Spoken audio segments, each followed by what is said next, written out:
The Bible uses the word mystery in amazing ways.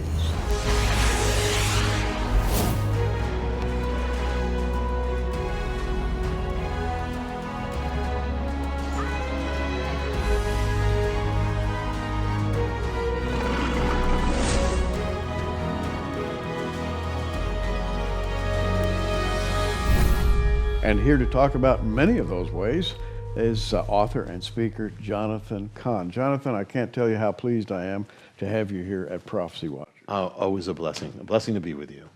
The thing about you is that you travel, you speak, and it's always about something exciting and new. Things are unfolding at a very rapid rate right now, aren't they? Yeah. Things have been accelerating not only in America, what's happening in the world, and Israel, Middle East, so much so that we were just talking before and saying it's so much is happening that even in a few months we can't even plan out what we're going to speak about because so much is happening prophetically. Today is to talk about Jonathan's book.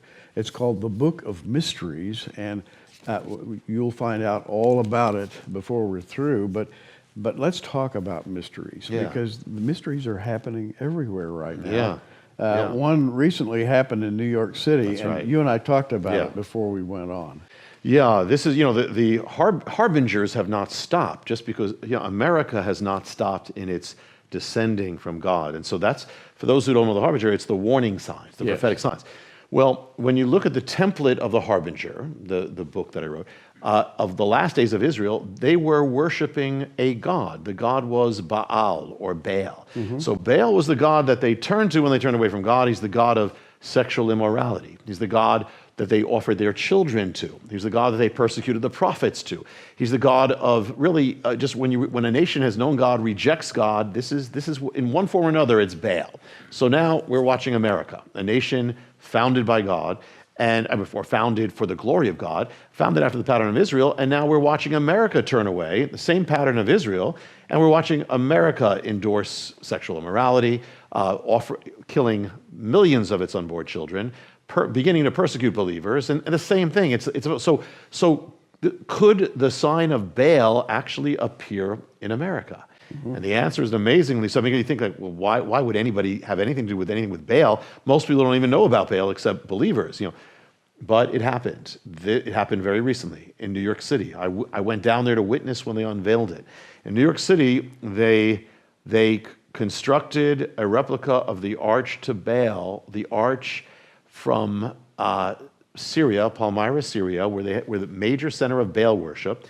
The people would go through the arch to worship the god Baal. They reconstructed this arch in New York City, right in City Hall Park, within sight of Ground Zero and all.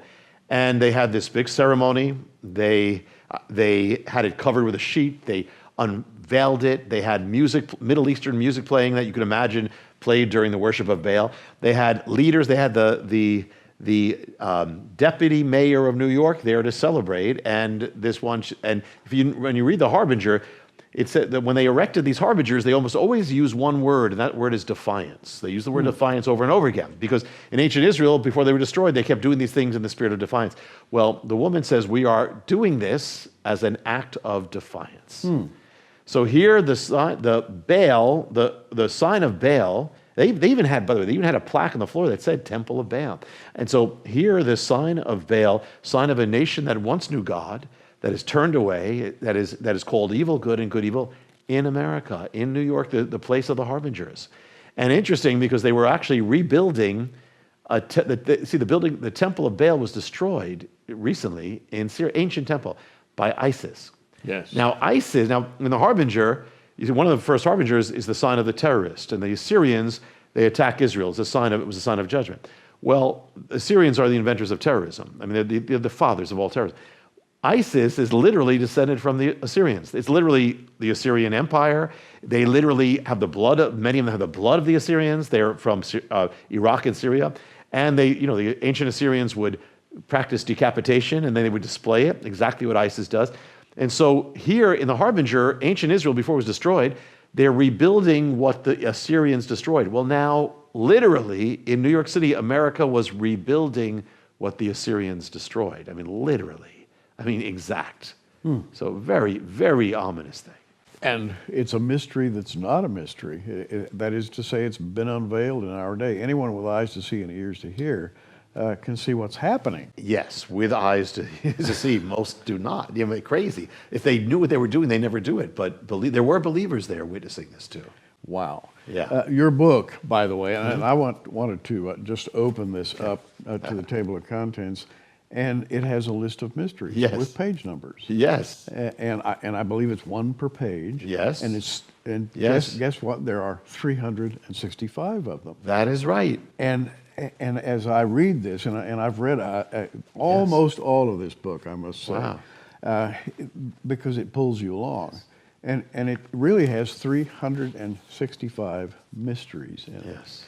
You say, what in the world could he be talking about? How can you get 365 mysteries?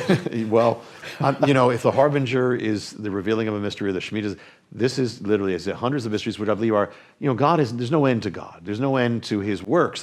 And so I believe some of the greatest mysteries, it has mysteries of the age, or hidden mysteries from the writings of the rabbis, mysteries of the end times, mysteries that you'll never see in English in the Bible, but it's there, incredible things in the Bible, mysteries of heaven, also mysteries of your life, because that's part of the mystery. We come to the Lord, it's a mystery. Why are we here? So all those things. And the other thing is that I feel that we are going through some very dramatic times ahead. And so that God's people have to be strong. It's not just to know, okay, I have my prophecy chart right, but you need to be strong. So it's not only to be hopefully not only just to be blown away by the Lord, which is awesome always, but also at the end of each mystery, there's a way to apply the mystery to your life to change your life. It's about getting strong. It's about changing your life for victory. Well, once a mystery has been revealed to you, it becomes a challenge. And as we discussed earlier, before we came on today, it occurred to me while reading your book that a mystery is a marvelous teaching tool. Because if you say the word mystery, people say, what is it? I want to know about the mystery. And right? God is the God, and God is the God of revelation, reveal. That means take away the veil. So exactly. And so these are things that many of them have come to me over the years of teaching. Others came as I'm writing it. I had it writing this. And I really the biggest challenge was how to concentrate, because there's so much in the mystery, how to put it on one page. That was the biggest challenge I had. And so every day I said, Lord, just give it. And I had to do 4 a day to get this thing, because it's about twice as much as is in the Harbinger of anything. So they have that. And the other thing is I felt like with the Harbinger, I built a story around it. So in a sense, so that there's a man who goes into the desert and he meets a man called a teacher. And the teacher takes him on a 1-year odyssey or 1-year journey on mountaintops, caverns, secret chambers of vessels. And every day he opens up a mystery of God. So it has the story, and it's the teacher giving that. But so therefore, as you're doing it, you're really taken along the journey, and it's really to you, And so therefore, because it's a year in the desert or 365, you can read it as a devotional, except different from a devotional. You're getting a mystery every day. It's not like a nice insight, but it's that. But you can read it right through. People are reading right through. It's concentrated, but read it right through. And then there are others who will do what you just look at the table of contents. I'll read it anywhere. I like this mystery. So you can read it forwards, backwards, sideways. But the idea is there's no end to the awesome, amazing mysteries of God. What is a devotional after all? A devotional is being surprised by a revelation from God, and that's a mystery. And it's a good thing to be surprised. Yes. We talked a minute ago about this incredible thing that happened in New York City, the Gate of Baal. Yes. From Palmyra and this ceremony and so forth. Yes. We're living in the age of apostasy, I think. And you have a mystery of the apostasy. Yes. Now, this is an example of the Bible is so amazing. I mean, one word has so much, and people miss the word. We know that in the end times it says there'll be a great falling away. We know that, and we can see that. And that the word in the Bible is apostasia, and so we get apostasy. Now we hear, what's apostasy? Well, it's the falling away from faith. So we witness that, we see that. But there's more to the word. There's a hidden thing in that word that explains exactly what's happening. Apostasia, come in Greek, it literally means to depart from the state of being. That's what it means. So here, what does it mean? In the end times, when you see a departure, the rejection of faith, you will also see a departure from the state of being. What does that mean? Men, you will see men departing from the state of manhood, women from the state of womanhood, marriage from the state of marriage, family from the state of family, children from the state of children, humanity from humanity. So the word destabilization comes to mind. That goes with it. It all goes with it. See, if creation came from the Word, Yeah. if you go away from the Word, you're going to depart from creation. Okay. So this is I see what you're talking about. Yeah. And so apostasy means to move away from the state of or a firmly established location, departing. a location, or a state of being, or a state of being. The departure from these things. Yeah. And yet, what do you read today, or what do you see on the web? You see things like gender reassignment, All over. and All over. and the clear-cut distinction between man and woman is being blurred now. Wiped out. There's every gradation Yes. you can think of, and that's what you're talking about. Exactly, and it's all there in that ancient word. So it's not an accident that in the same day you're seeing people go against the word of God, they're going against the order of creation itself. Yeah, that's one. That's just now. There's something called of course you know the mystery of the Shemitah. Well, there's something in the Book of Mysteries called the mystery of the Smicha. Now you don't have to get you don't have to get the thing, but here's the thing, and that is this: that before a sacrifice could be offered up, the priest had to perform something called the Shmicha, and that was if it was a sin offering, had to take the sacrifice that was brought to the priest, had to put his palms on its head, press it on its head, or touch the sacrifice of the head, and he was identifying with the sacrifice and putting his sins on it, or the sins of the offering, and he would say that he would confess the sins onto that. Now it happened on Yom Kippur, but it happened other times. So here's the smicha.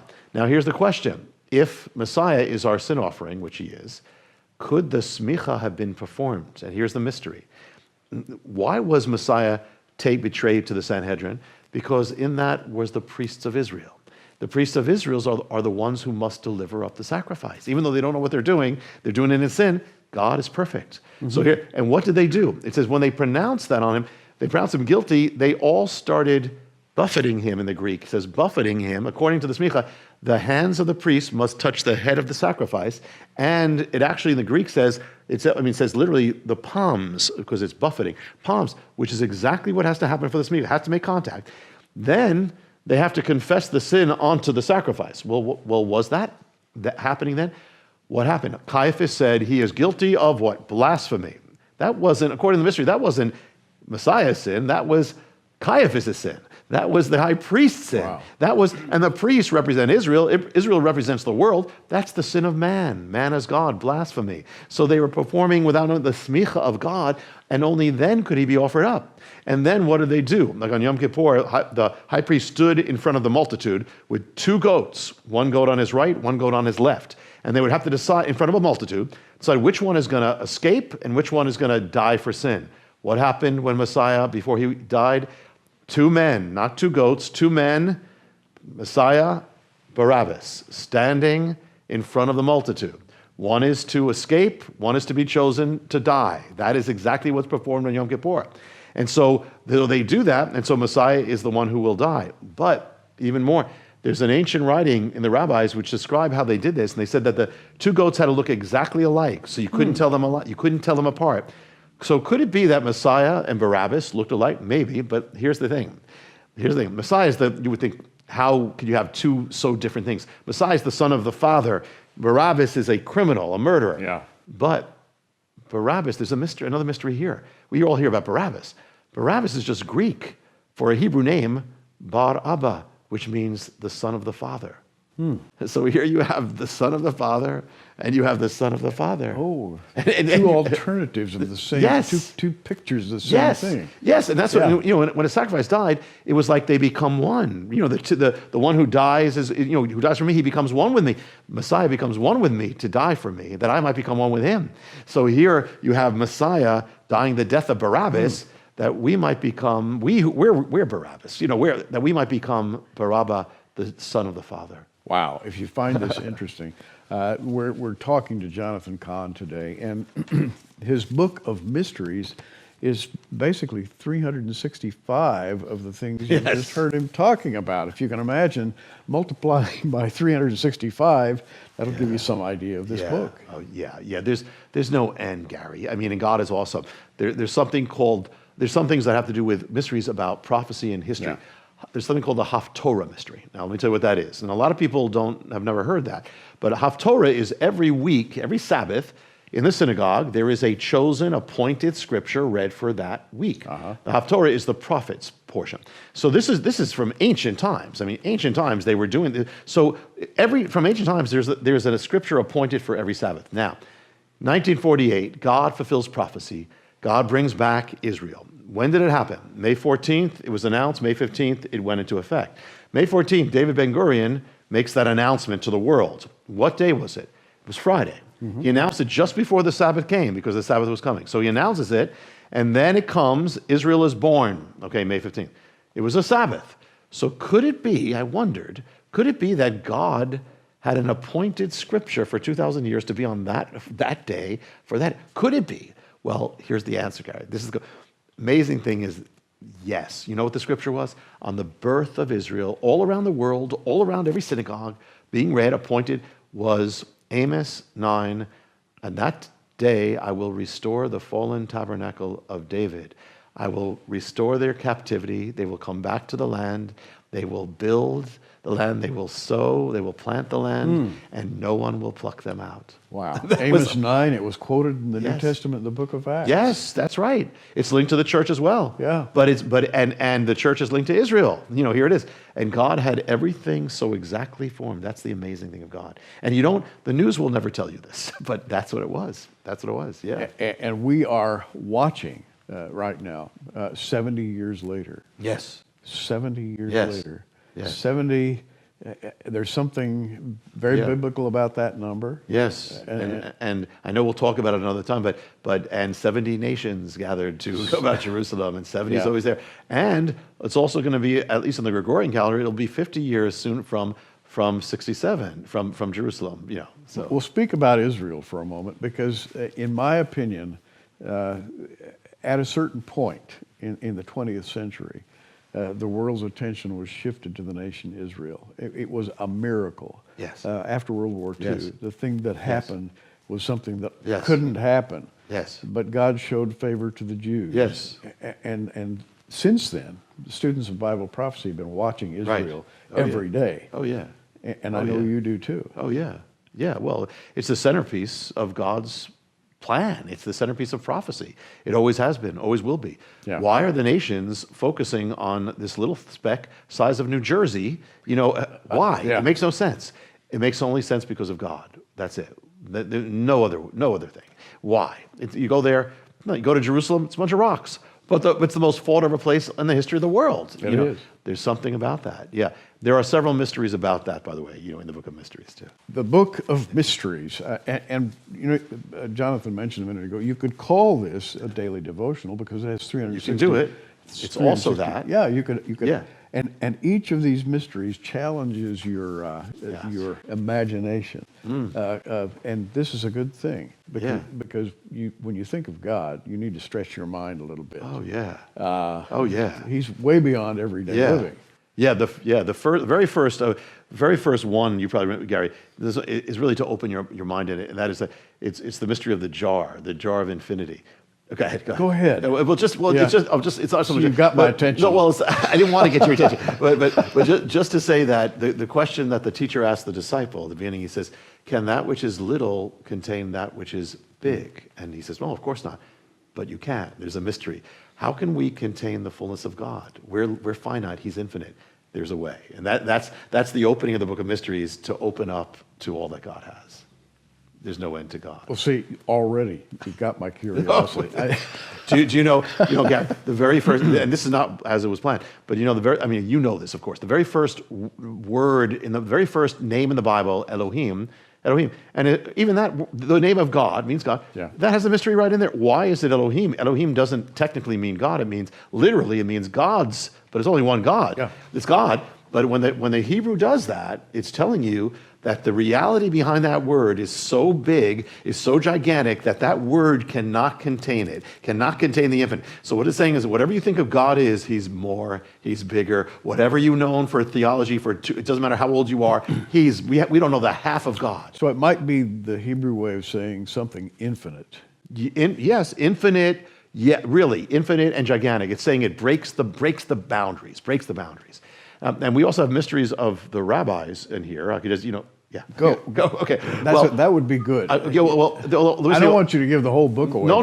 But If we were here for months, we could not give that book away because it's too much. There's so much. But there's one of the things is there are also streams of mysteries where you're reading one and then you'll read another one that is another puzzle piece, and at the end it all comes together.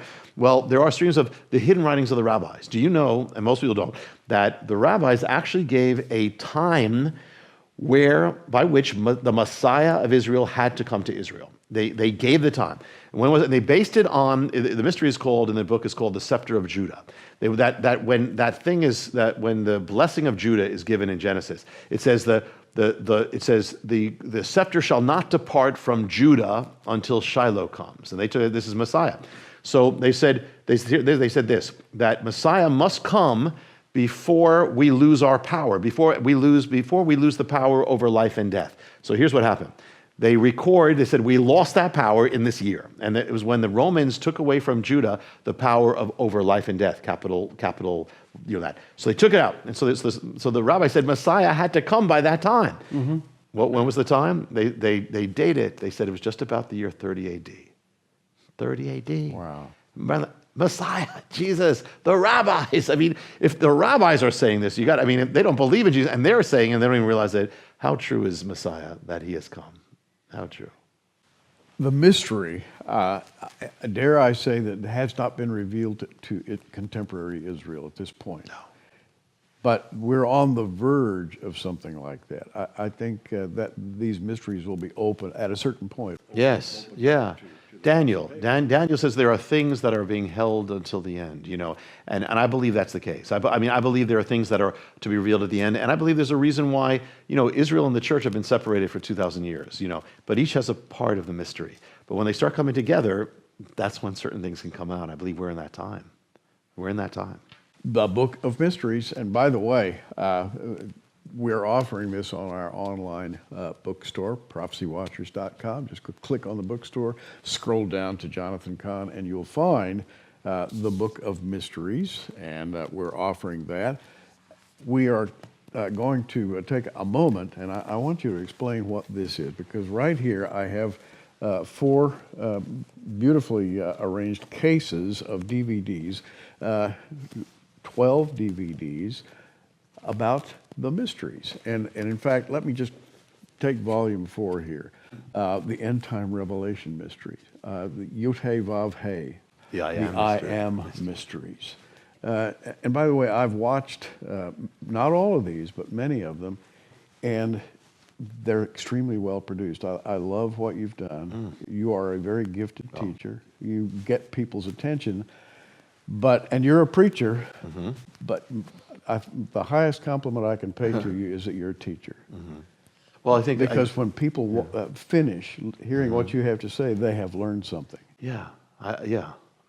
There's always more. Those will go deepest to get deepest into some of these mysteries they have. I just saw it, by the way, here. There's the Yoma mystery, the mystery of the leper king, the secret of the Sanhedrin, the Masada mystery, really amazing thing that's hidden in Masada, the Hanukkah end time mystery, which is really the most detailed blueprint of the end times. There's even things about the mystery of Messiah's birth, of when it was, and there's so much. So those are the deep. You want to get deep into some of those things that are introduced to the Book of Mysteries. That'll be the deep thing there. And these are made for showing to a group. You can do it yourself. You can do it for yourself. You can do it for a Bible study, a church. Absolutely. Oh yeah, I was watching them by myself, and I was thinking there should be 30 other people in this room right now because they need to hear about this. Cool.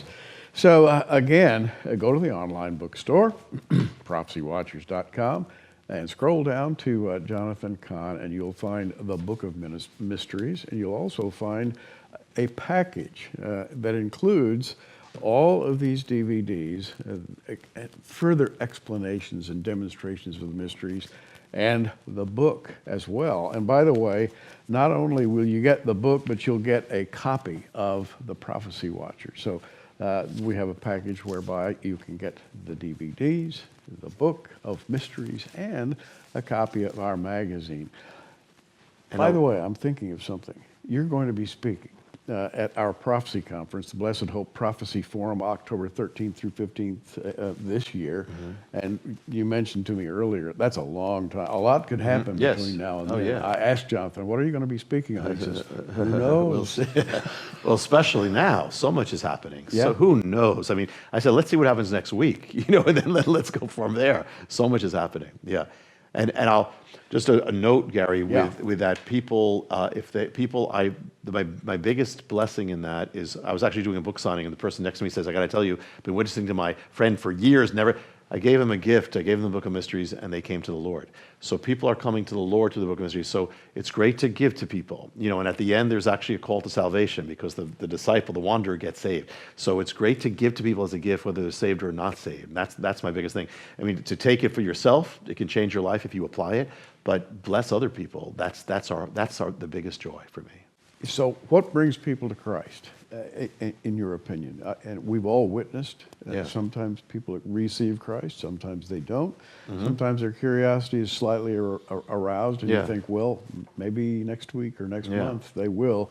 But when you confront someone with something mysterious that pulls them along, something they haven't thought about before. That's correct. That may be that is correct why because this book works that way. Because they don't feel like they're being hit over the head, or you're being accusing them. Like, wait a minute, have you ever heard about the mystery of the what? What do you mean? What is that? What do you mean there's something behind it? And that's how people who are not saved, it doesn't matter. There's no barrier there because they're coming in. That's exactly right. Yeah. Mysteries. I think God has given you a way of looking at Scripture that is extremely compelling. We have about a minute left. Okay. Modern Israel is a mystery to many people. Yes. They can't understand what's going on over there. A lot of people have not been educated about Israel. They think the little upstart nation probably won't last very long. It'll be there for just a little while and it'll be gone. Israel itself is a mystery. Right? Yes. I mean, it begins, the mystery of Israel, even the name begins with a divine wrestling match with a man, which is really what Israel is. That's another mystery right there. What is Israel? Well, it comes from that. It's the name of a people. It means Jewish people, who will wrestle with a man who turns out to be God in the end. Just like that. Wow. Yeah, they're wrestling, but in the end they win, but they're always wrestling. And that's hidden in the name Israel. Right there. It's the first wrestling, which is by the way, in there, there's one called the mystery of the wrestler, the mystery wrestler, but that's it. They wrestle with God. What? Yeah. There's no end. And the wrestling is going on right now. Has Israel have they ever not wrestled, Gary? Yeah. They're always wrestling with the world, wrestling with this, but in the end they prevail. And we wrestle a lot with the Lord if you're born again, but you prevail. Jonathan Cahn, author of the Book of Mysteries. We're going to have to talk with you again. Thanks, Jonathan. I do appreciate it. My blessing. And I'm Gary Stearman. You keep watching. We are.